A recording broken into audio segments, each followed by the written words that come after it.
Desi's Dream when they fly along by the 600.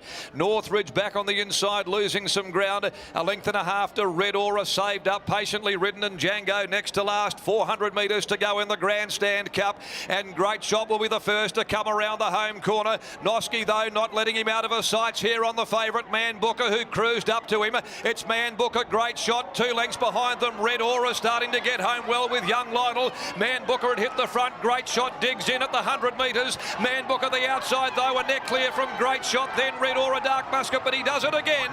Man Booker's home. Man Booker won the Grandstand Cup from Great Shot.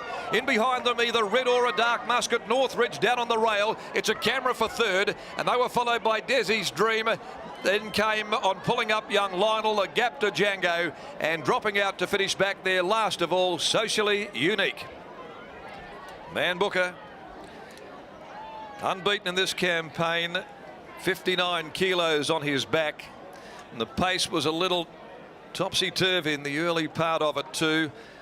Noski found herself in front, but eventually allowed Great Shot to get across and then sit up and just track him to the corner. She never let him out of her sights at any stage.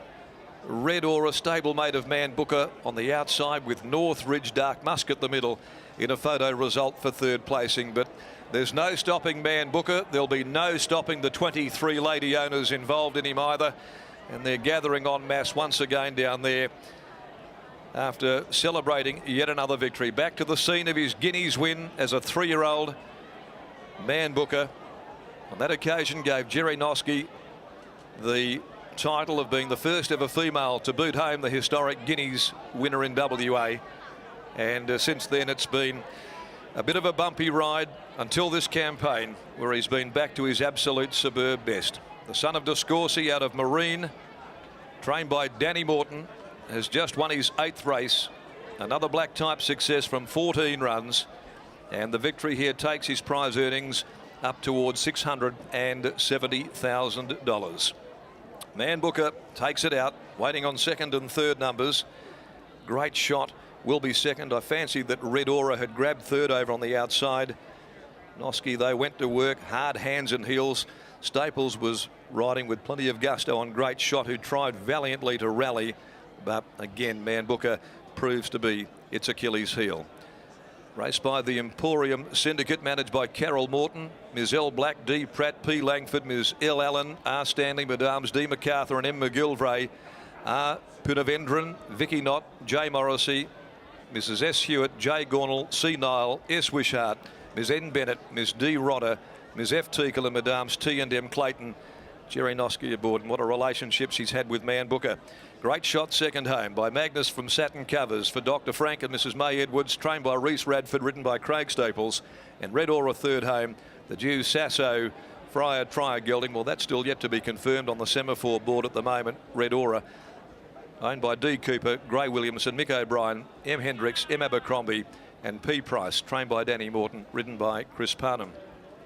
Here they are, 1, 2, 3 and 9 of the placings. 1, 2, 3, 9. Northridge grabbed fourth, just in front of Dark Musket.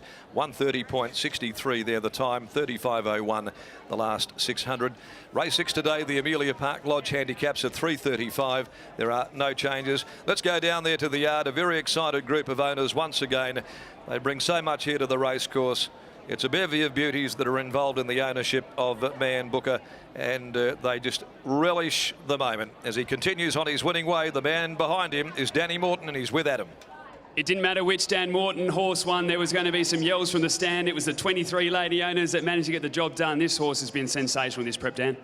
Yeah, he really has. You know, and he did have to lug a bit of weight today, but yeah, he's going super. It was a different performance today, wasn't it? As you said, carried the 59 kilos, gave some of these runners a bit more weight, but pulled through the early stages, sat outside the leader as well. It was a different run, but just showed full class. Yeah, he really did. He was tough all the way to line, and he didn't. You're right, he didn't switch off in the run at all today, so he's it might have told on him a bit late. Not the first time he's going to be kissed by the ladies, though, with a performance like this. Where do you go with Man Booker now after this performance? We'll just let the dust settle on this one, but there's a race in a fortnight. We might go there. We'll just see how he comes through, but you know, we're putting all the eggs in the basket towards the end of the year for him. You're not thinking too many more runs this prep, are you? One at the most. Yeah. What about Red Aura, top of the straight? Looks as though the horse is going to loom right into it. Just sort of stopped on the run about 200 out. Yeah, he might. He just sort of, peaked on it a little bit late, but I think he still hung on for third, did he? Yeah. How great is it for racing in general to have owners like this getting involved in a horse that did so much early on, had a bit of a tough patch, came back, and as I said, look at how well it's presented today. It's a great story for racing, and like they're having the ride of their lives, obviously, and same with the boys in red. They've had a good ride with Red Aura. So yeah, it's an excellent story. The ride from Jerry Noski as well. You continue to give her the faith, and she doesn't let you down.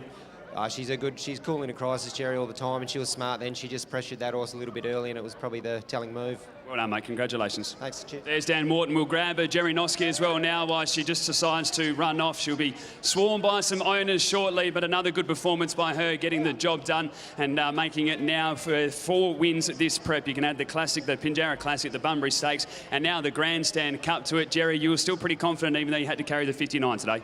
Yeah, I was. Very confident considering the way he beat him last start, and he's carried 59 in the past.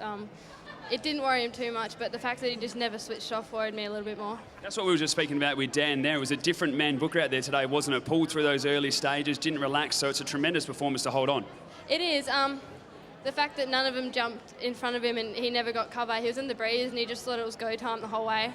And yeah, he just never settled, so it was a very good effort. What does it mean as well, the respect and the loyalty that Dan has shown you to keep you on this horse? Yeah, it's amazing. Dan's sort of been like my second boss my whole apprenticeship, and to get a horse like this to stick with him is just amazing. Jerry, congratulations. Thank you very much. Jerry Noski there, winning jockey aboard of Man Booker, taking out the Listed Sweps Grandstand Cup over the 1,500 metres for the 23 lady owners and making it 4 from 4 this prep.